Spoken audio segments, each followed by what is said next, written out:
CA छाया जैन सहारनपुर से आपके चरणों में अपनी व्यथा व्यक्त करते हुए समाधान चाहती हैं। गुरुदेव, मेरी उम्र 29 साल है। पिताजी जहाँ भी मेरी शादी की बात करते हैं सभी कैश मांगते हैं।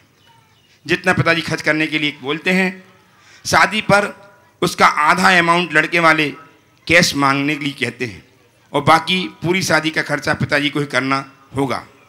मेरे पिताजी मुझे सीए बनाया, इतना पढ़ाया, तब ऐसा लगता है कि क्या फ़ायदा ऐसी पढ़ाई का जिसमें अब भी मुझे दहेज देकर शादी करना पड़े।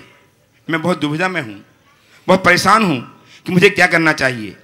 इन परिस्थितियों से मजबूर होकर क्या मैं समाज की इस कुरीति से समझौता करके शादी कर लूँ या ऐसे लड़कों से शादी के लिए मना करती रहूँ जो कैश मांगते हैं। गुरुदेव, कृपया समाधान करें। मुझसे सलाह पूछो तो मैं तो यही कहूँगा, ऐसे पैसे के भूखों से शादी करने की अपेक्षा बिना विवाह के रहना ज़्यादा अच्छा है।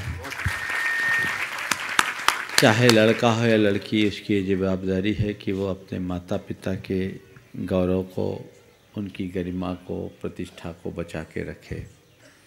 माँ बाप ने अभाव और अल्पताओं में जी करके भी तुम्हें पढ़ा लिखा कर योग्य बनाया, उसके बाद हाथ पीले करने के लिए इस तरह की व्यवस्था करनी पड़े और उन्हें विवश होना पड़े। और हमें पता है कि मेरे पीछे मेरे पिता विवश होंगे, तो हमें चाहिए कि अपने माँ बाप से कह दें कि मेरे लिए दूसरा रास्ता भी खुला हुआ है।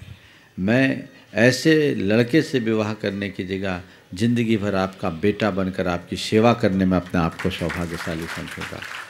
एक क्रांति चाहिए लड़कियों में भी, जब तक जागरूकता नहीं आएगी। हालांकि अब बहुत कम ऐसा प्रसंग आया, मुझे बहुत कम देखने को मिलता है दहेज का, क्योंकि मैं तो उल्टा देखता हूँ। आजकल तो लड़कों को लड़कियाँ ही नहीं मिलती, तो लाइन लगी है। मैं तो कहना, अगर नाम बोला है क्या?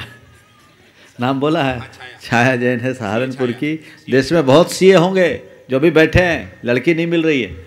अच्छे विद्युत की मम्मी बहुत दिन परेशान थी अब तो हो गई वो अब सीए और सब कुछ, लेकिन वो बार बार परेशान थी। मुझसे कहती थी कि महाराज जी क्या हम इधर उधर कर सकते हैं? बोले डटे रहा, तुम्हें अपने परंपरा के विरुद्ध कुछ कार्य नहीं करना है। कहने का तात्पर्य ये है कि ये ऐसी समस्या नहीं है, कुछ कुरीतियाँ हैं और उन कुरीतियों का मुकाबला करने के लिए युवतियों को आगे आना पड़ेगा। उन्हें इस बात के लिए दृढ़ संकल्प लेना होगा कि हम ऐसे लड़के के साथ संबंध ही नहीं करेंगे।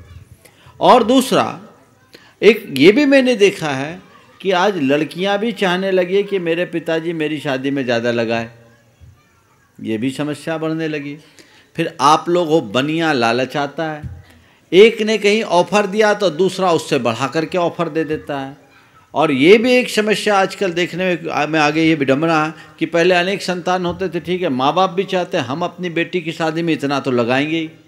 तो अपनी इच्छा से लगाना अलग बात है, लेकिन आग में घी डालने का काम करना कतई उचित नहीं है। हमें अपनी इस तरह की आकांक्षाओं को नहीं बढ़ाना चाहिए।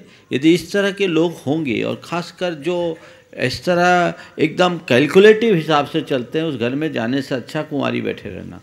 मेरे संपर्क में एक युवती के साथ उसका विवाह होना था, तो एक डॉक्टर की बेटी थी। डॉक्टर की बेटी के विवाह की बात थी। डॉक्टर साहब बहुत संपन्न थे, उनकी एक ही बेटी थी, चाहे जितना लगाने का मन था उनका। लेकिन जब बात आई तो सामने वाले ने बोला कि भैया हमसे उनने बोला था, इतना बोला था, हमने तो उनको मना कर दिया। इनडायरेक्ट जो आप लोग बोलते हैं, इतना लगाने का बोला था, हमने इनको मना कर दिया। डॉक्टर साहब बहुत समझदार थे, उनने दोनों हाथ जोड़े, बोले ध्यान रखिए हमारे यहाँ आपको नहीं पोसाएगा, घाटा हो जाएगा, और हम व्यापारी को बेटी नहीं देंगे, हम तो अपने साधर्मी को बेटी देना चाहते हैं। इनकार कर दिया। उनने मुझे बताया, हमने कहा बिल्कुल ठीक किया। तो जिसकी मानसिकता केवल पैसे से जुड़ी है, वहाँ संबंध करने वाला कभी सुखी नहीं होगा। युवकों को भी मैं कहना चाहूँगा, अगर तुम्हारे माँ बाप तुम्हारे पीछे पैसे के भूखे भेड़िए बनते हैं तो तुम्हें चाहिए कि तुम उनका प्रतिवाद करो और कहो नहीं हमें पैसा नहीं चाहिए। मैं आजकल देखता हूँ युवकों में एक बड़ा नया परिवर्तन आया है। हर युवा आज सेल्फ मेड बनना चाहता है। वो माँ बाप से कुछ नहीं चाहता, पढ़ लिख कर के योग्य हो गया तो वो चाहता है कि मैं सब कुछ कर लूँगा।